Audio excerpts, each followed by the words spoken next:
Eh bien voilà, des salutations à vous tous qui nous suivez à travers des différents websites, à travers des YouTube ainsi qu'à travers des DVD. Nous saluons en passant tous ceux qui nous suivent à travers la diaspora, Djobour, l'œil de l'église, John Image.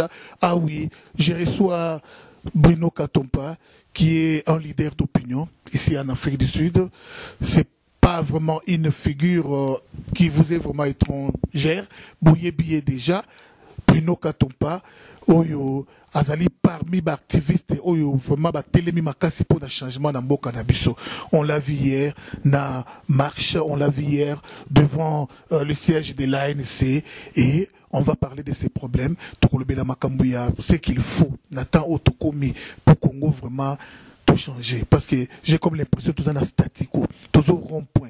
Rien ne marche. Ville monte, moko, et zolongo la kabila te marche, et zolongo la kabila te, makambu ebele, tout ça là, na diaspora, awa, tout ça, les nuances, tout ce qu'il faut faire, tout ça, mais rien ne change. Tina niveau, il y a qu'on se déshabiller. Mais rien n'a changé. Alors, Bandeko Nangaï, les gagnants ne lâchent pas. Bisoto ba vainqueur, toko l'acheter. Alors, nous devons vraiment trouver des solutions. Avec Louis, je crois qu'on va faire le choc d'idées et dans un choc d'idées, jaillit la lumière. Bonjour Bruno Katompa. Bonjour Charival, merci encore pour se retrouver ensemble devant ta caméra. Ah, très content vraiment, Bruno Katompa. Juste un petit commentaire, ton analyse à propos de tout ce qui s'est passé hier devant le siège de l'ANC. Vous avez eu à remettre les mémos et quelle impression avez-vous maintenant? Écoute, Charival, avant que je n'aille loin, d'abord avec les impressions sur notre manifestation hier au siège national de l'ANC, je voulais faire une petite correction. Mon nom est Bruno Katumpa, pas Bruno Katompa, parce que les gens sont habitués à remplacer le U par le O. Mais le mien, c'est avec U, donc c'est Bruno Katumpa. Je tenais à faire cette petite remarque parce que souvent dans tes émissions, tu reviens toujours sur Katompa. Moi, je ne suis pas Katompa. On confond parce qu'il y a eu un Katompa. C'est pour cet opportuniste qui s'était levé un temps.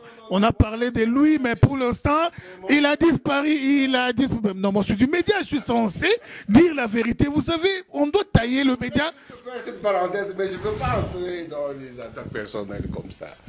En fait, ce ne sont pas des attaques personnelles.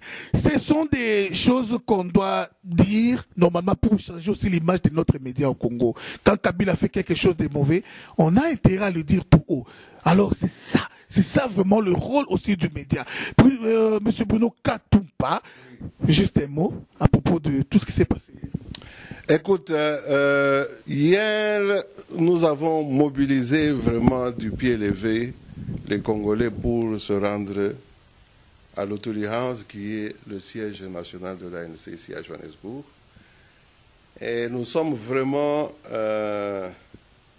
contents pour les Congolais qui se sont présentés, malgré que nous avons fait une annonce en retard, juste un jour avant la manifestation, ce qui montre encore que les Congolais, malgré les difficultés, le désespoir, les déceptions, gardent encore le cœur pour leur pays et ils veulent vraiment, à tant soit peu, continuer à faire ce qu'ils peuvent faire pour changer les choses au pays. Donc, la manifestation d'hier était dans le cadre de ce qui s'est passé au Congo hier, parce que nous avions attendu la marche comme prévu par le rassemblement du 30 novembre. Et nous avions pensé que la diaspora devait joindre cette activité en faisant quelque chose de particulier pour éveiller l'attention des Sud-Africains. Et nous avons pensé que c'était une bonne chose que nous puissions nous adresser directement à ceux qui gouvernent ce pays, l'Afrique du Sud. Et nous savons que le parti qui est au pouvoir en Afrique du Sud, qui influence la politique étrangère, si pas seulement de l'Afrique du Sud, même dans le SADC et même en Afrique en général, c'est l'ANC. Et nous avions pensé que en ce moment où nous venons de faire, d'être témoins de ce qui s'est passé au Zimbabwe, nous avons pensé qu'il était vraiment opportun qu'on puisse interpeller les Sud-Africains de ne pas abandonner le peuple congolais qui a connu un sort pire que celui du Zimbabwe, de faire tout pour ne pas l'amener dans une dispensation comme celle-là que le président Mugabe, l'ancien président maintenant, parce qu'il est plus au pouvoir, a fait subir son peuple. Vous savez que le Zimbabwe aujourd'hui, c'était dans le temps le basket de l'Afrique ou de l'Afrique australe, c'est-à-dire les Zimbabwe donnaient plus à manger, même pour le Congo. Donc ils étaient plus forts et avancés dans l'agriculture.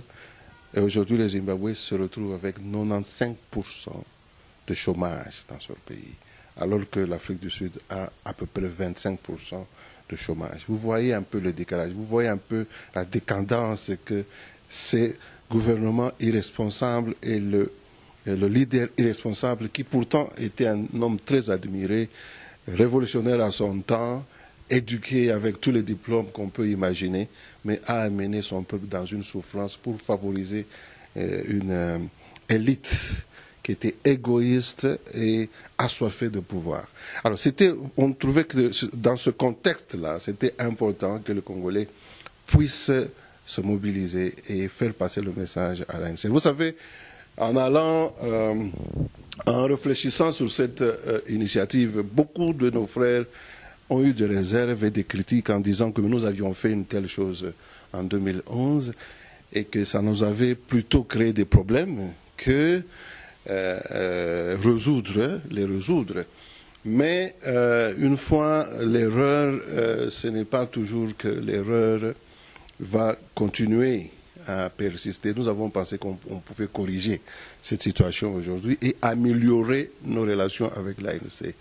Donc ça avait une visée diplomatique et aussi historique parce que l'ANC va à la conférence élective qui va sortir le prochain président dans 20 jours ou 20 ou 19 jours. Alors nous avons pensé qu'en ce moment, il faut qu'on influence quelque part cette conférence de l'ANC en nous mobilisant comme ça, en les interpellant juste par notre visibilité et par le mémorandum qu'on leur aurait remis. Ces choses faites, vous avez suivi et nous remercions tous les Congolais qui spontanément n'ont pas hésité pour venir se joindre à nous. Merci. Ah oui, Bruno Katompa, je crois que... Je pourrais encore donner d'amples détails. Donc le mémo a été remis, je crois que vous l'avez repris dans les images. Le mémo a été remis au directeur de cabinet du secrétaire général de l'ANC. C'est moi-même qui lui ai remis à main propre. Et on était en contact téléphonique avec le secrétaire qui était en réunion exécutive parce qu'ils sont trop pris en ce moment dans les préparatifs pour la conférence qui vient dans 2 semaines. Ok, merci beaucoup. Je crois bien qu'à l'heure qu'il est, quand les choses ne marchent pas dans un village, quand les choses ne marchent pas dans un village, ce qu'on fait, c'est quoi? C'est la réunion moko extraordinaire, sage nous ya mboka, mpaka ya mboka, chef ya village, pour réfléchir un peu ce qu'il faut pour trouver solution. Quand il y a un virus, quand il y a, moi, réunion salemaka. Alors maintenant, réunion, il y a tout ça, en tant qu'analyste politique aussi, ou éclairer un peu l'opinion ya batou. Qu'est-ce qui n'a pas marché na mot d'ordre et rassemblement hier na Congo? Il a fallu qu'il y ait un grand soulèvement populaire voilé par la marche pacifique. Et salamité, je crois, faut y a nani. Et puis, nous parler un peu de l'époque. Parce que Congo, il y a bien, et ça, Congo, il y a Tango, il y a Kassavubu, quelques temps après des heures de Kota Malumumba, Congo, et Tikala Kozala Malamute, Mobutu. BBC Mboka, Laurent Désiré Kabila, Memeli Batouba Rwandais, Oyo Yamona Mokyo ya Rwandais, Oyo, donc, tu continues dans Akundi, Biso Yakokunda. Juste un bref commentaire pour trouver un peu de lumière dans ma communauté à Congo. Qu'est-ce qui ne marche pas? Qu'est-ce que tout ça là, Lélo? Sans rival, vous avez commencé par faire allusion à la marche d'hier à Kinshasa. Vraiment, je parle avec beaucoup d'émotion ici. Vous savez, pour moi, ce n'était pas une chose inattendue qu'on puisse réprimer tel que cela a été fait hier. J'ai vu les images où on arrêtait le secrétaire général Kabound, qui était accompagné du président Fayoulou. Et vous voyez comment est-ce qu'on les a brutalisés. Vous voyez quelle présence, quel renforcement militaire était partout à Kinshasa pour réprimer les gens qui, pourtant, avaient eu une manifestation, selon ce que j'entends, autorisée. Alors, je dis que nous devons, nous Congolais, en ce moment, faire une autocritique. Parce que ça fera maintenant, je ne sais pas, 30 ans que nous avons combattu d'une certaine manière pour pouvoir changer l'état des choses chez nous. Et vous vous rappelez que pendant ces 30 ans, ce qui était prédominant chez nous, c'était la démarche et le principe de lutte politique de notre feu leader Étienne Tshisekedi. Vous savez, je voulais commencer par là pour introduire cette réflexion.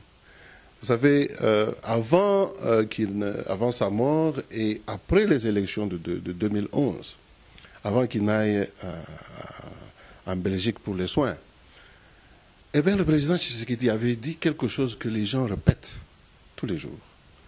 Ce sont des paroles qui sont devenues célèbres. Tous les politiciens, les leaders répètent ça. Ils disent il faut se prendre en charge. Ils disent mais écoutez, le président Tshisekedi nous a dit de se prendre en charge, de nous prendre en charge. Eh bien, j'aimerais, moi, m'attarder sur ces paroles et dire que ce sont des paroles qui ont vraiment des facettes différentes. Parce que mal interprétées, elles peuvent nous causer du tort. Bien interprétées, peut-être, elles peuvent nous aider.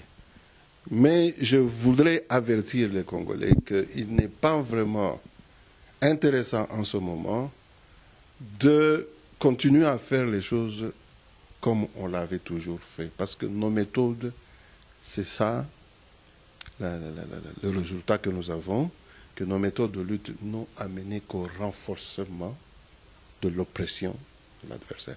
Je vais rapidement faire la comparaison entre ce qui arrive au Zimbabwe, ce qui était arrivé au Zimbabwe et ce qui arrive au Congo. Vous savez, même ce qui arrive quelque part au Kenya.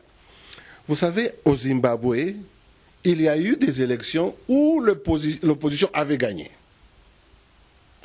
Et si vous allez sur YouTube aujourd'hui, vous allez trouver des déclarations du président Mugabe disant ceci. Nous avons gagné ce pouvoir par les armes, pas par le BIC. Que ceux qui comprennent bien l'anglais cherchent ces déclarations de Mugabe. Elles sont là sur YouTube. Vous savez, quand vous dites ça, vous pouvez penser aussi à ce que le président Tshisekedi disait. Parce que dans les années 90, les gens disaient que Toko Zua, Toko Beta ou bien Toko Kwesa Mobutu na BIC. Eh bien, nous n'avons pas réussi à prendre le pouvoir par le BIC. Alors, Mugabe disait ces choses. Nous, parce que Mugabe était en guerre contre le gouvernement rhodésien, qui était le gouvernement blanc à l'époque, qui était un gouvernement oppresseur d'occupation des Blancs, un gouvernement colonisateur. Alors Mugabe était en brousse avec des militaires qui ont fait la révolution et qui ont gagné le pouvoir au Zimbabwe. Ainsi donc, quand Moga Tsvangirai est venu avec le BIC, parce que pour lui c'était prendre le pouvoir par des voies démocratiques, parce que la démocratie était le système de gouvernement accepté et qui a rencontré l'aspiration de tous les Zimbabwe. Eh bien, ce jour-là, je crois que maintenant il y a presque 10 ans, Mugabe s'est opposé à la démocratie, le style que nous avons aussi cherché au Congo, en disant que non, ce que nous avons acquis par les armes, on ne peut pas nous les arracher par le BIC. que ceux qui sont prêts à vouloir nous arracher ce pouvoir, qu'ils utilisent les armes pour nous enlever ce pouvoir.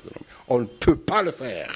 Alors j'ai dit que, vous avez vu que la même démarche est similaire avec ce qui s'est passé au Congo. Et vous savez ce qui est arrivé. Ce n'est pas l'UDPS, ce n'est pas l'opposition qui a fait partir Mobutu du pouvoir. C'est une armée rebelle et une armée des ennemis, parce que ce ne sont pas des Congolais. Une armée des étrangers qui est venue faire partir Mobutu du pouvoir. Pas avec le BIC, mais avec les armes. Vous savez, je veux être un peu controversial.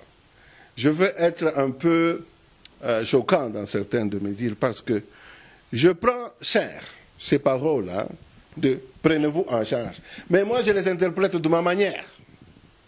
Parce que je constate que la façon dont les Congolais interprètent ces paroles, ça frise un peu de l'irresponsabilité, de la distraction et du sommeil.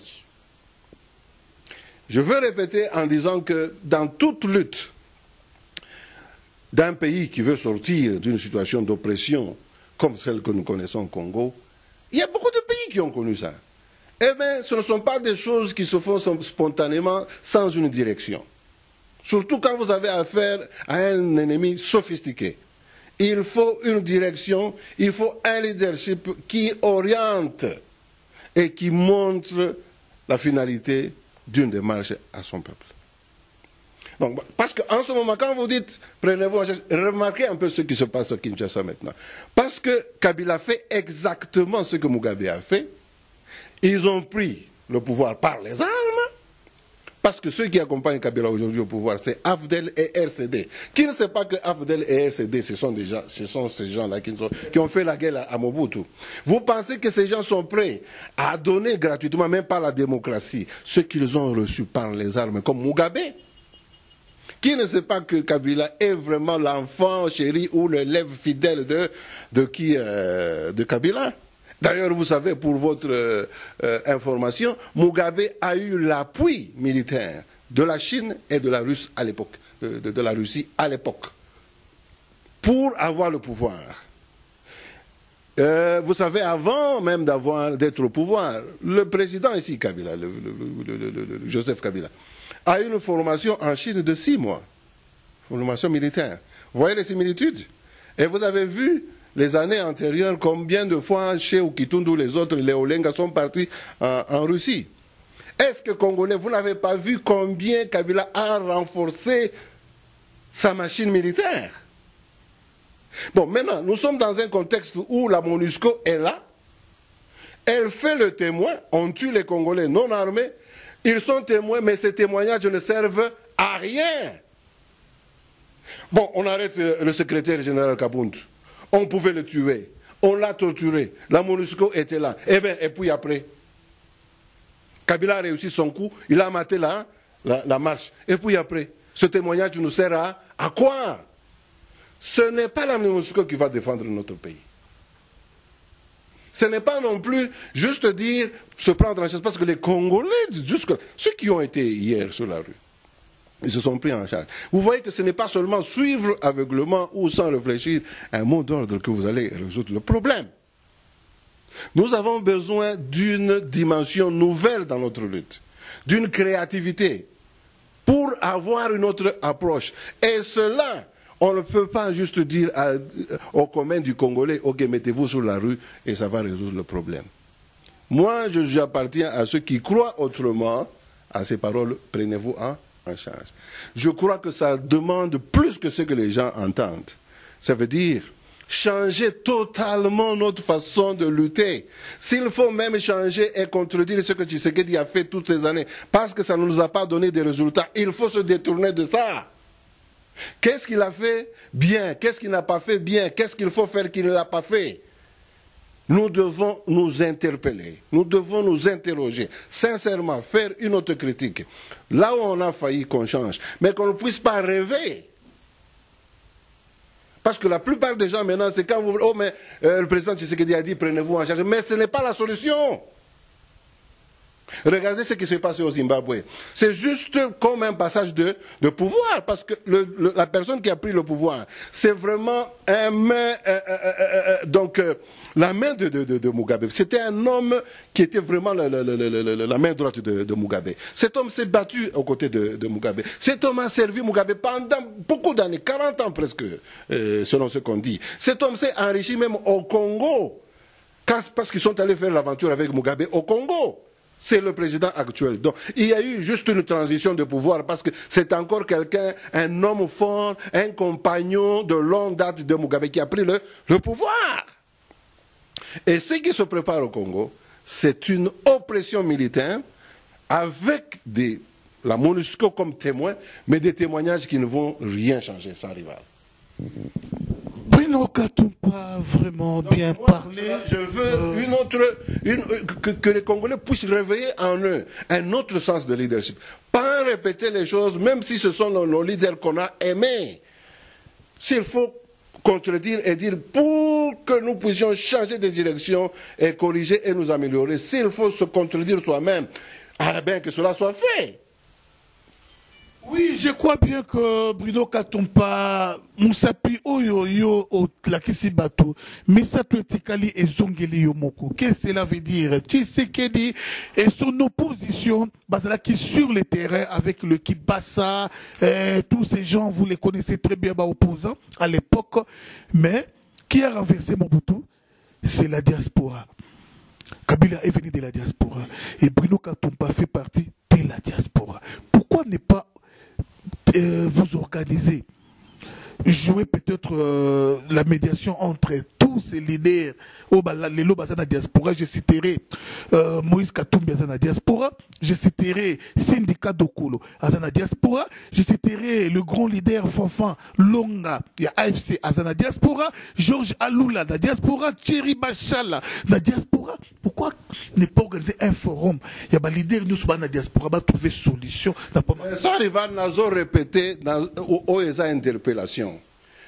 Les leaders rebelles oyo nazo yoka bazo répéter makambo oyo Papa Tshisekedi alobaki avant. Oh non violence, non. Mais bazo sala iloko ya makasité pour renforcer des marches à non violence parce que il faut pas oublier, nous sommes dans la jungle.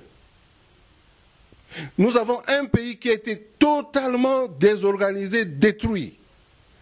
Nous sommes devenus dans la jungle parce que vous n'avez pas d'institution, vous n'avez pas la justice qui fonctionne, même pas l'éducation qui fonctionne correctement. Tout ne fonctionne pas. Alors, on nous a mis dans ce chaos qui est vraiment ingénieusement mené et organisé pour qu'on soit incapable de faire le minimum. Parce que vous savez, si vous voulez quitter le Lubumbashi pour arriver même dans une des brousses du Katanga là-bas, mais vous pouvez faire une semaine de route. Alors que ce sont des tronçons qui peuvent faire juste peut-être 2 ou 3 heures, mais vous pouvez faire 3, 4 jours ou bien une semaine. Le transport, la nourriture. Donc on nous a mis dans une situation d'oppression bien calculée où maintenant c'est isolé un groupe, une classe de gens qui se croient être dans un bien-être, un faux bien-être à Kinshasa, où certaines personnes comme les Tchalamouana disent que non, Kabila, Asali Bisso, Boulevard. Boulevard, c'est ça le pays. Asali Boulevard, bien, Kitoko. Asali Zela, Ezo Zela Moko, à Kinshasa. Et vous croyez que la vie, c'est Kinshasa? Tout le monde doit quitter le fin fond du pays pour vivre à Kinshasa. Un semblant de bien-être. Alors, vous avez des personnes qui réfléchissent comme ça, qu'on entretient à Kinshasa, alors qu'on est en train de tuer dans les régions. Et là, on tue. Et ces gens qui sont à Kinshasa n'ont aucun remords pour ceux qui meurent comme ça, comme des bêtes. Aujourd'hui, on parle de la Libye. Mais ce qui se passe en Libye, la vente d'esclaves en Libye, nous, c'est plus que l'esclavage, ce qu'on vit au Congo. C'est de l'esclavagisme et c'est de génocide continuel. Et ceux qui sont à Kinshasa sont insensibles à tout ça. Et ils sont dans une complaisance, dans une distraction. Le pays ne se développe pas. Tout est en train de mourir et de se détruire ailleurs. Et ils pensent qu'à Kinshasa, même à Kinshasa, vous avez vu comment Rendez a visité les coins de Kinshasa. Comment ça l'était, Zakulan, à Kinshasa. Dans Bon, alors Kabila Salinini. Tout ça la constitution. Constitution est beau, Moutouana a continué dans le mandat. Mais si quoi, et là, quoi, ça, Azan Mbongo, il y a élection, mais Mbongo, Azan Nango, il y a Kosumba, Kakaba, char, armement, sophistiqué, à corrompre les militaires, qui sont prêts à tuer leurs propres frères. Comme ça, ils tuent ou pas prêts. Ils ne font que tuer leurs propres frères. Et tout ça, la MONUSCO, toute cette communauté internationale voit. Peuple congolais, si nous continuons avec ce genre de politique que nous avons menée jusque-là, et ce genre de leadership que nous avons eu jusque-là, eh bien nous courons à notre perte, à notre disparition. Il est temps, moi j'interpelle, que les leaders, ceux qui se disent leaders actuels, même quand Ndokolo vient, par exemple, il dit Congolais debout. Écoute, Ndokolo c'est mon frère. Mais écoutez, moi j'ose ici contredire même ce que les gens ne veulent pas contredire. Congolais debout, ça se trouve même dans notre hymne national. Pourquoi on a mis debout Congolais? Parce que les Congolais, en 1960, se sont mis debout, ils ont arraché l'indépendance aux Blancs. Donc depuis 1960, les Congolais ont appris à se mettre debout. Ce n'est pas une nouvelle chose.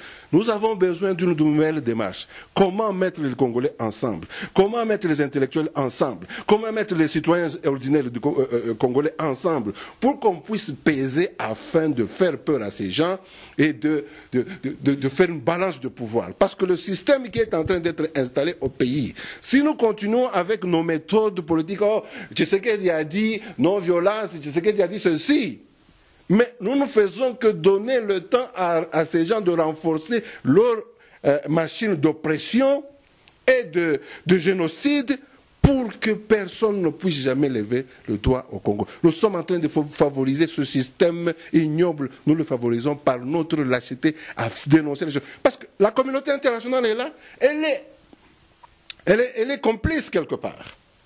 Est-ce que vous pouvez comprendre que toutes ces richesses qu'on exploite au Congo profitent aux Rwandais à côté et on ne veut pas condamner les Rwandais en quoi que ce soit? Et cette communauté internationale laisse Kabila nous tuer comme ça, et nous savons qu'il y a des militaires rwandais. Ce que tous les politiciens congolais n'osent dire, aucun de nos leaders, même quand Tshisekedi est mort, voyez un peu la contradiction avec notre leader. Quand Kabila était au pouvoir, à un moment donné, Tshisekedi a dit à Kabila, Laurent Kabila je disais, Pesa bango mbongo, futa bango bazonga mboka na bango. Oye bien le Rwanda. Donc Tshisekedi avait demandé au feu Laurent Kabila de donner l'argent aux Rwandais pour qu'ils puissent rentrer. Donc il reconnaissait qu'il y avait les Rwandais. Hein? Bon, mais que ces Rwandais, l'État étaient des civils, mais c'était des militaires, non? Alors, qu'est-ce qui a changé depuis ce temps-là de Mosée jusqu'à aujourd'hui? Parce que les Rwandais sont partis et puis ils sont rentrés. Mais est-ce que nous avons tenu compte de ça? Est-ce que même notre président, en allant aux élections en 2011, il a tenu compte du fait que les Rwandais sont retournés et sont même rentrés plus renforcés qu'avant parce qu'ils contrôlent l'armée? Que si nous faisons les élections, ça sera futile parce que ces gens là-bas ne voudront pas abandonner le pouvoir juste par les urnes? Alors quand nous disons allons aux élections, il faut voir cet aspect aussi. Que les élections sont déjà d'avance gagnées par ces gens, parce qu'ils ont les armes, s'ils imposent leur réussite, s'ils imposent le résultat, ils tirent sur vous, personne ne va vous défendre. Alors nous devons nous préparer à nous défendre un jour. Ok, merci Bruno Katompa. Moi je crois que les Congolais qui sont au pays et ceux qui sont en diaspora, à des fois, ils sont les mêmes. Pourquoi je dis cela? Ils sont les mêmes parce que nous avons connu une manifestation qui était en plein succès hier, mais quelque part, s'il faut comparer la masse qui a eu à répondre au match de Mazembe, d'abord au match de Mazembe, par rapport à la masse qui était présente hier, c'est vraiment choquant, c'est très choquant. Les Congolais ont même dominé, ils ont dominé le stade, plus même que les autochtones, s'il vous plaît. Les gens sont allés pour soutenir Mazembe, qui fait partie du loisir, ça c'est du loisir, maintenant que Mazembe a gagné la coupe, qu'est-ce qui a changé au pays? Qu'est-ce qui a changé? Le même système de tueries, de chômage, tout, qu'est-ce qui a changé? Peut-être il y a que les joueurs qui se sont enrichis. Assumons $2000 d'Achena Poche. Allez, c'est Faminae. Qu'est-ce qui a changé?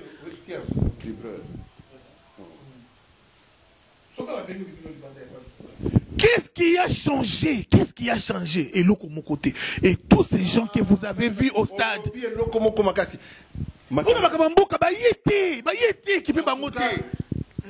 Dengue Tobanda Kosara Makambo jusqu'à aujourd'hui. Nini échangé, vous pouvez savoir espoir à Koloba que Mboko Wana a changé. Tous continuer na Makambo, Mboko Wana. Car en Dengo Zoloba. Nani Azawana po ayebisa bato que ko vivre te kakana football ou bien la musique. Et là il y a ko bannir les musiciens. Et ça un peu un éveil. Hein? Et ça un peu réveil à ma Congolais. Mais encore, nous devons faire plus que ça. Parce qu'en arrêtant, disons, on doit se le dire sincèrement, en arrêtant un musicien qui va chanter et tout ça, qu'est-ce que cela contribue pour enlever Kabila au pouvoir? En réalité, c'est trop peu. Parce que nous n'arrivons même pas à profiter de ça pour nous mobiliser, nous conscientiser davantage, nous organiser en conséquence. Donc ça devient comme une perte de temps, comme une distraction aussi. C'est-à-dire, ceux qui sont partis au match et ceux qui vont aussi dire aux musiciens de ne pas interdire aux musiciens de chanter, nous tous nous sommes dans la distraction. Parce que pendant ce temps, rien de sérieux n'est fait. Pour qu'on puisse changer les choses et faire quelque chose qui va nous donner l'assurance, l'espoir qu'on va faire partir Kabila du pouvoir. Ok, je crois, dans plus c'est bien exemple, Moko, na caméra na match à Mazembe, Bato Bazuluka, ok, na caméra, je n'étais pas là, bébé louange de na caméra, Bazo Bango ba image, zonga, Azoloba, Azoseka, Azoloba. Mais même caméra, ceux qui communent à Makambouya politique, oh manifestation, attends, tu as les carences, la kinika na caméra, eh, à bombier longi, eh, pardon, eh, d'abord, eh, à bombier longi. Sans rival, avant Yoto Zalakinayo, avant Tokende, manifestation, Omoni Batanini to Lekisi, to Bebisi, pour discuter et mettre les Congolais ensemble pour que tu connaisses la manifestation. Eh bien, ce n'est pas normal.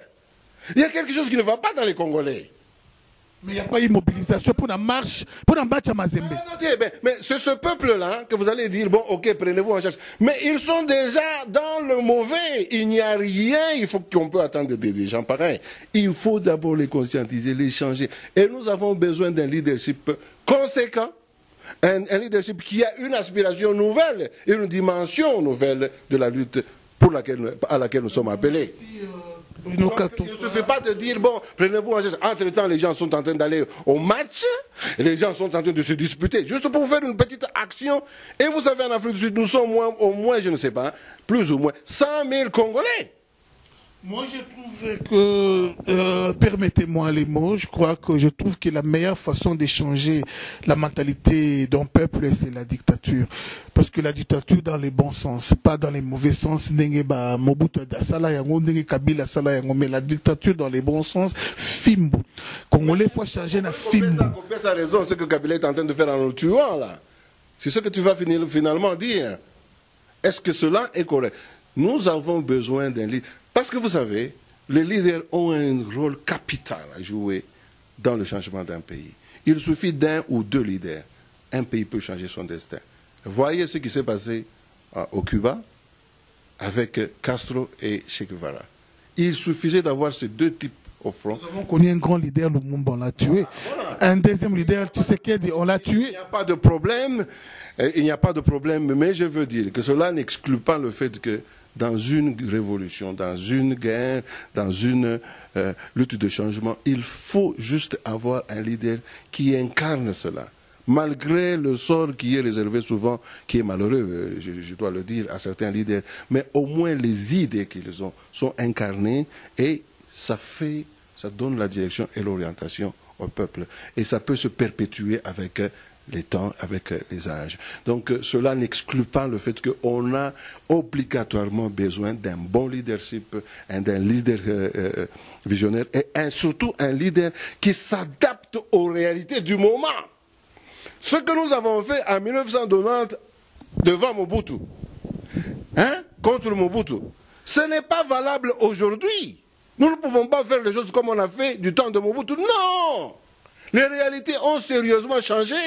Maintenant, nous avons une invasion d'un pays étranger qui est voisin, qui amène ses militaires chez nous, qui s'intègre dans notre armée et qui entre et qu'on n'ose pas pointer du doigt et dire, parce que ça c'est quoi ça? C'est-à-dire, on a fait les élections en 2011, combien de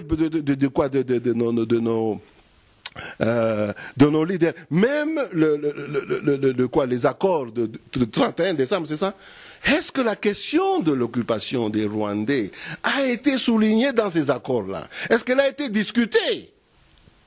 Imaginez-vous que les Sud-Africains, sous l'oppression des Blancs, ils vont faire les élections et tout ça, sans avoir eu les accords qui ont précédé ces élections-là. Sans dire que le problème ici, c'est la minorité blanche qui est en train de nous dominer. Donc, c'est ce qui se passe au Congo. Nous voulons aller aux élections quand nous savons qu'il y a une minorité étrangère.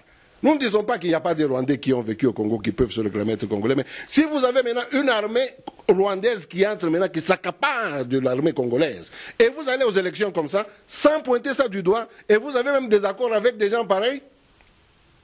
Donc tout homme caduque, tant qu'on ne peut pas dire les choses telles qu'elles sont, les réalités et la vérité, tous ces accords qu'on est en train de faire, c'est fait en vain. C'est-à-dire, parce que Kabila s'appuie sur ces gens-là qui sont dans l'ombre, pour défier tous les Congolais. Vous savez, il avait été une fois à Lubumbashi, il a dit, mais Ngai, le jour de l'enlèvement, Ngai naza motema bien, bakozwa Ngai, oh bamabe bakotikala. Alors qui paye que, non, le 19 décembre viendra et ça passera. Est-ce que vous n'avez pas suivi ça? Rien. Passé, non? En 2006, 11, il n'y aura rien. Il a dit il n'y aura rien. Et il a fait toutes ces manœuvres-là. Pourquoi? Parce que l'homme est sûr de ses bases. Sommes-nous sûrs de nos bases? Quand nous allons négocier avec ces gens, nous savons qu'ils se basent sur l'armée rwandaise qui est infiltrée dans notre armée et qui a l'appui de Kagame qui est aux frontières en train de nous observer et de dicter tout. Et vous allez aux accords sans parler de ça. Mais vous n'allez rien arranger. Donc le problème rwandais est un problème réel au Congo. Parce que vous avez tous ces gens-là qui sont dans l'armée, ils sont comme en prison. Je comprends aussi que les politiciens qui sont à Kinshasa, vous savez quand Tshisekedi a fait les élections en 2011, ils pouvaient être tirés par Bisengimana qu'il avait arrêté à l'aéroport. La façon dont on a traité Kabound. On peut aujourd'hui mettre Kabound, on peut mettre Félix et le Fayoul en prison, comme on a mis Tshisekedi en prison, l'a barricadé pendant 2 ou 3 ans. Il n'est sorti de là que pour aller se faire soigner. Alors on ne peut pas vivre dans l'illusion. Ok, merci. Il nous reste moins de 5 minutes. Nous devons nous sortir de ce... on est presque comme des esclaves maintenant à l'intérieur. Nous sommes des esclaves. Nous sommes des esclaves parce que si on ne peut pas dire la vérité, vous savez, dans la Bible, il est dit que la vérité libère, la vérité affranchit. Vous comprenez? Si les choses sont dites selon la réalité et la vérité, nous serons affranchis. Donc le problème de l'occupation, de l'infiltration, qu'il ne faut pas écouter les Blancs qui ne veulent pas entendre parler de Rwandais. Ils sont complices. C'est notre problème, ce n'est pas leur problème. Daniel Safou, dans une situation vraiment difficile. Daniel Safou. C'est comme à l'époque, on parlait de Mobutu et tout ça, mais sans parler des gens qui ont mis Mobutu au pouvoir. Ça serait une perte de temps parce que regardez ce qu'ils ont fait. Ils ont mis Mobutu au pouvoir, nous combattons Mobutu, mais entre-temps, ils paralysent Mobutu et ils sont allés chercher les Rwandais pour les mettre au pouvoir et nous mettre en position de coloniser encore. Ce qu'on est en train de faire au Congo, on est en train de recoloniser le Congo avec l'aide du Rwanda. Et ce sont les Belges qui sont là-dedans, et ce sont les Belges qui sont là-dedans, ce sont les Juifs qui sont là-dedans, et les plus grands gagnants dans cette histoire, ce sont les Juifs, et les États-Unis, les Occidentaux. Ça, j'aime répéter cette histoire des Juifs et des Israéliens, ce n'est pas pour être contre eux, parce que les plus grands lobbies et soutiens à Kabila et aux Rwandais, ce sont des Juifs. Donc nos frères qui prient, oh, juif, non! Il faut leur dire qu'ils sont en train de nous faire du mal. Ils soutiennent nos ennemis. Donc s'ils soutiennent nos ennemis qui nous tuent, donc ce sont les juifs aussi qui nous tuent. Donc ils doivent prendre leurs responsabilités et changer leur politique par rapport à nous. Et notre attitude par rapport à eux doit changer. C'est-à-dire, nous devons les interpeller devant leurs responsabilités. Le problème du Congo est grave. Si nous-mêmes, nous ne prenons pas cette gravité et continuons à rêver, à penser que nous pouvons faire partir Mobutu et Kabila, comme on tentait de faire les choses contre Mobutu. Mais on n'a même pas réussi à faire partir Mobutu avec le BIC ou quoi. Même par la non-violence, on n'a pas réussi. On n'a pas nécessairement besoin des armes, mais on peut avoir besoin de plus d'organisation, de plus d'attitudes responsables, de plus de conscientisation. Et on a besoin de leaders qui puissent élever le niveau de notre lutte. Merci beaucoup Bruno Katumpa. Nous sommes arrivés à la fin de notre émission Média Médina. Je ne sais pas si ça salutations à vous. Parce qu'il y a eu beaucoup de situations ici en Afrique du Sud, mais de toute façon, on aura une autre occasion pour parler davantage. Ok, c'est bon. Il nous reste peut-être moins de 2 minutes juste pour les mots de la fin. Le Congo est ce qu'il est à cause de lui-même les Congolais. Lui-même le Congolais est vraiment l'auteur de son propre malheur. Moi, je crois qu'on doit vraiment s'élever. On doit s'élever alors qu'il n'est pas encore tard. Nous devons préparer les bons futurs pour nos enfants. Si nous mettons toujours dans cette voie de lâcheté, nos enfants vont vraiment souffrir et nos petits-enfants n'en parlons même pas. Il est temps que tous on puisse vraiment s'élever. L'UDPS, vous savez, plus il y a le départ, plus aussi on doit changer de stratégie. Parce que quand les Liaou ont quitté l'UDPS, je crois qu'ils devaient aussi changer de stratégie. Et maintenant, avec le départ de Tchibala et de tous ces gens, on devait aussi changer de stratégie. Parce que quand vous organisez un truc comme la marche, vous savez que Tchibala assistait dans vos réunions. À l'époque, quand vous organisiez aussi des trucs pareils, des marches, il connaît des secrets. Alors voilà pourquoi il peut vraiment mettre des pots de banane pour que vous puissiez échouer dans ce genre de manifestations.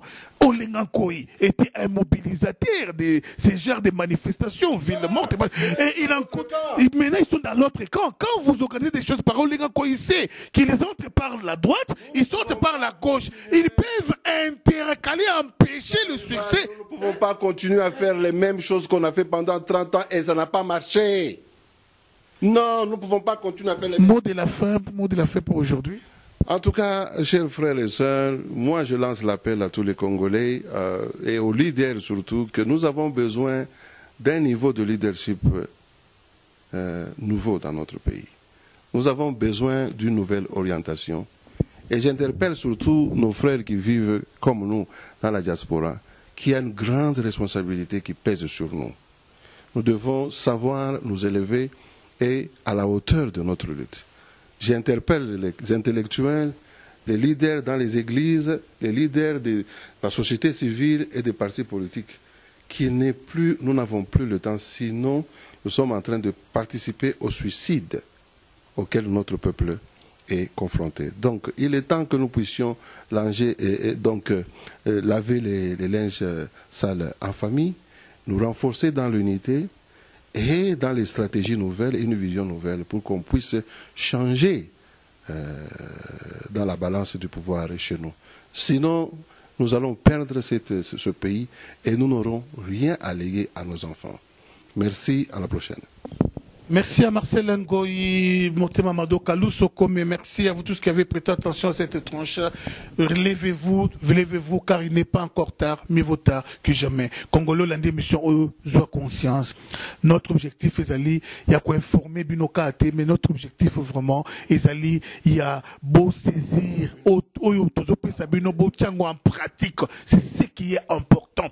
Alors, ceux qui bon côté, inutile tout ça la kaba émission. Inutile tout ça la kaba émission, tout le monde ba JB ba biso ba loisir surtout ça ba élément ya boyer ezali pour Congo pe congolais à la mouka à côté en action mouka échanger mouka vraiment échanger sans rival je ne suis pas un nati lokolé je ne suis pas Karine Mokonzi sans rival naza pour na mboka il faut échanger ndeko tout les mena mboka na ko bambaye machette na ko papaye machette pour na kanda ya mboka na sala ka blague te merci vraiment sans rival na lingaki na sala moi parenthèse.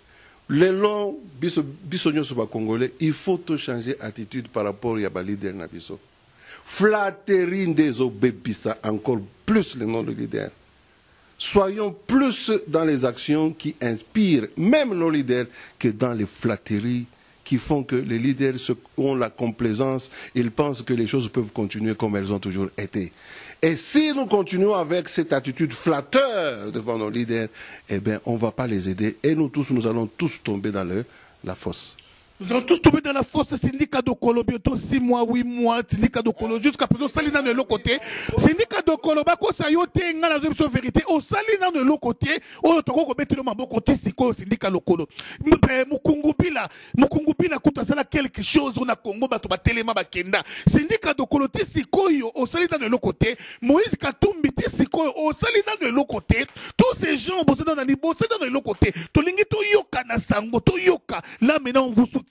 On n'a plus besoin de théorie parce que on a peut-être dans l'équipe où tu as leader mobilisation dans qu'on a dans l'équipe leader donc par rapport peut-être tout ça la moko donc peut-être pour sans rivalité tout ça des besoins il y a besoin de quelque chose to yokike et yindi na ba Congo to yokike et yindi kuna na kin qui est derrière ça? Syndicat de Kolo. Bravo, on va vous soutenir. Vous êtes les fils du pays. Il dit qu'on a nani fanfan longa de l'AFC. Oui, tout le monde va vous soutenir.